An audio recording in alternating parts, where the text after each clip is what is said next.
So today is going to be a little bit of a different video because something came out recently and also something in my own life came out.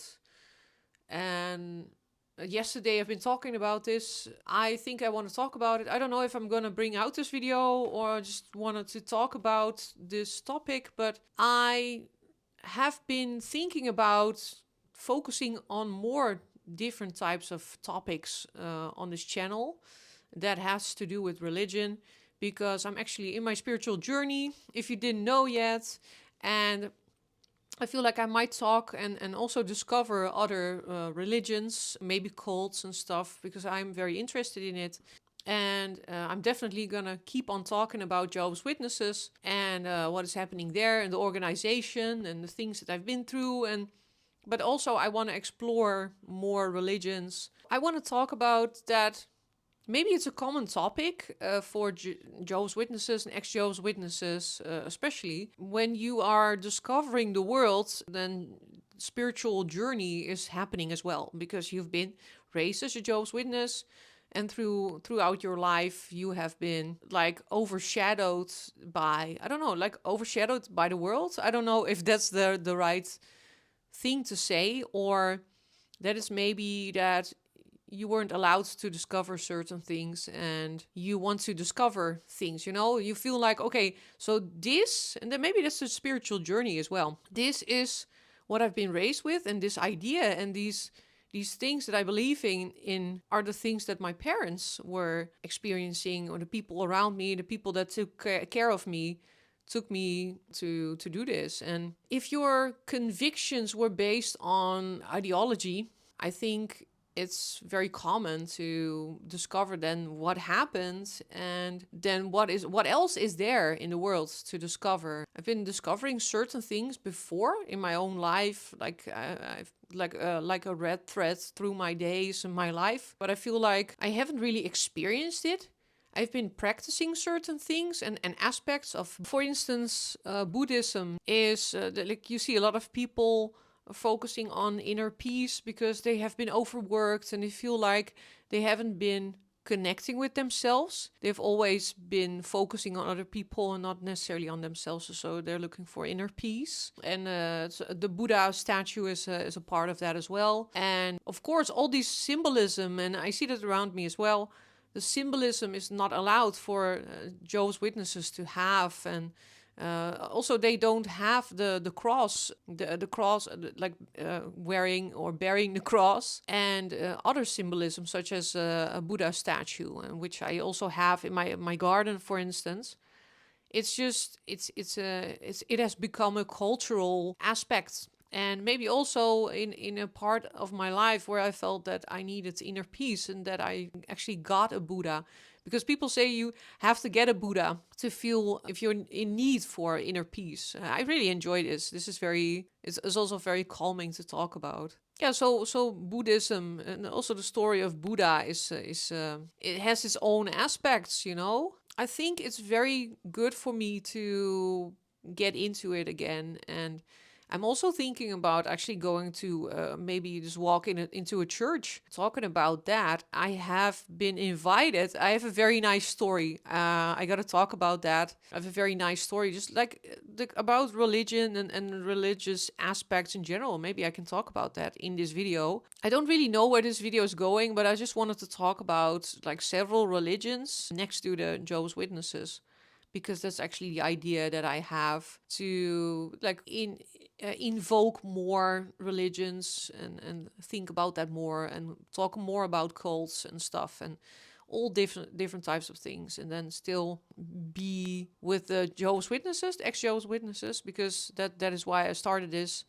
But I'm just discovering, just seeing what is the thing that I actually want to do with all of this. What is the meaning of this journey? Is it for me more? Am I going to do something locally? I've been talking about that before, and I really wonder. So what I've experienced was the Hare Krishna in London. Actually, we were invited when I was still dating. I was invited with my partner and our daughter to go to a Hare Krishna celebration. It was an open celebration, but you still needed to be invited. So he knew where it was. And it's kind of funny because my ex was wearing the kind of very spiritual clothing. And they actually thought, the people that were inviting him thought that he was going to do some reading there because he looked like a guru. They really thought he was a guru as well, that from the Hare Krishna, but he wasn't. But still, it was like, okay, we're actually very interested, and we are in London now, and we'll see what happens. And I've got to be honest, in my country, Hare Krishna doesn't really live that much. I've seen them before there sometimes. Now, not so much anymore. My experience in London with the Hare Krishna is actually that they were very kind people, very inviting, and it was a huge celebration. There were a lot of people, and there were statues of their. I'm sorry, I don't know the name anymore, but I will put it in this video.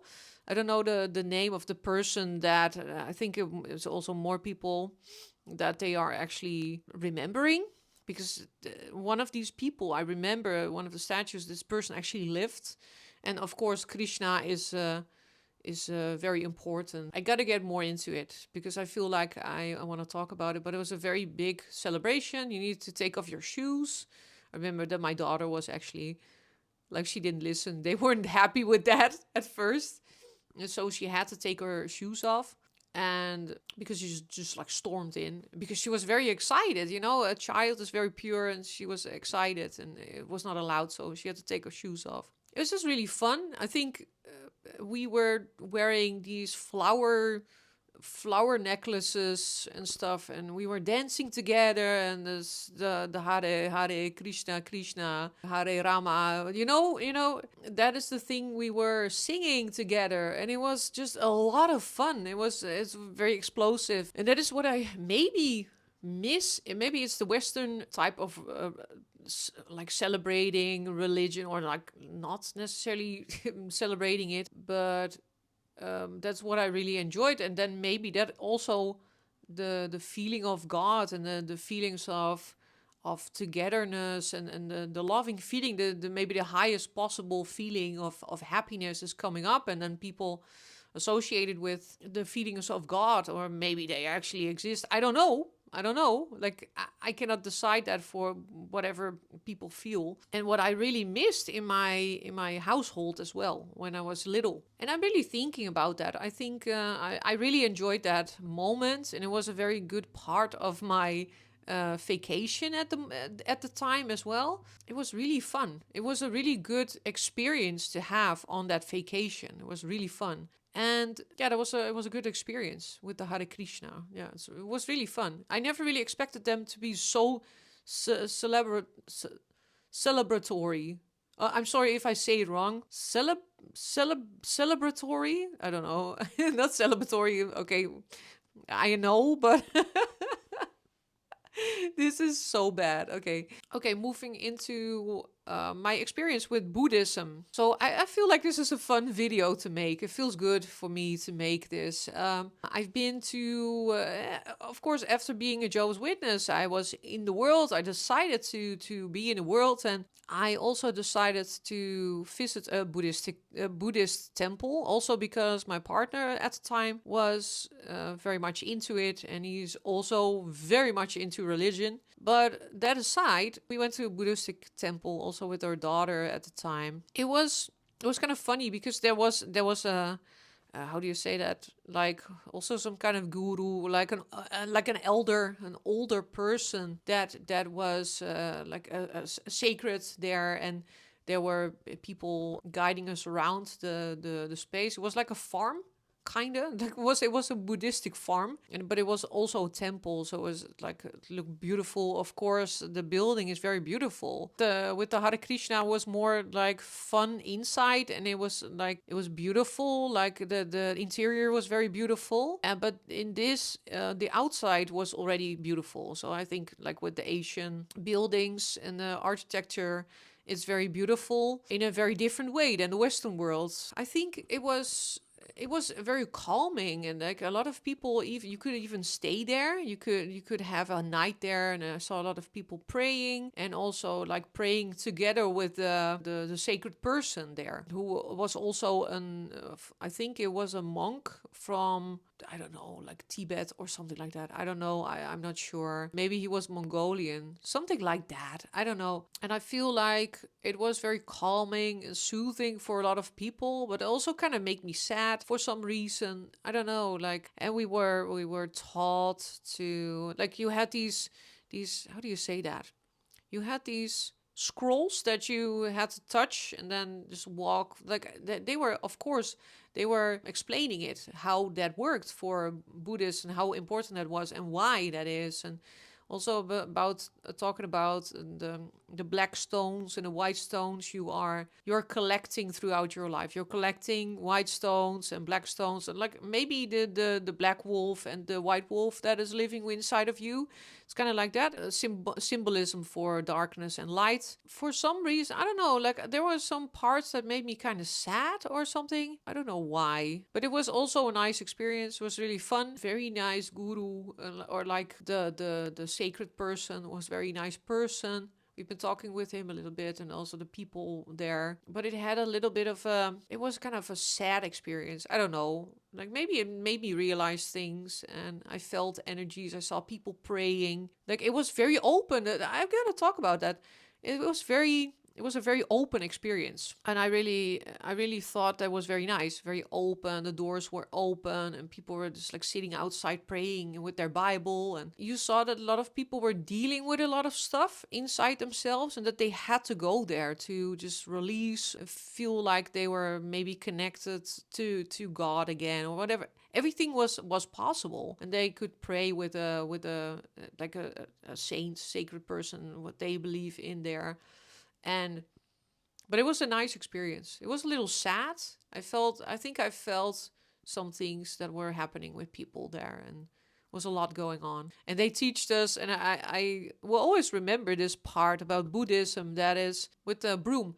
They broom away the ants, because you cannot stand, like it, you try not to stand on the ants. They were talking about it as well. Like if you see insects on the ground, try not to walk on them. Normally they would broom, they would broom the insects or the ants, for instance, just right before them, so they won't get killed. Yeah, it's a very, I think that is really, Buddhism is really a way of life, of living. And I think I'm ready to discover more, because I used to do those things like randomly, like let's go to a Buddhist temple, or let's go with the Hare Krishna because they invited us. Why not? Why not try it out? And I was way more open about it. And now it's become a little bit stigmatic for me, because I felt that I used to be like super, like trying to be super spiritual, like in New Age spirituality.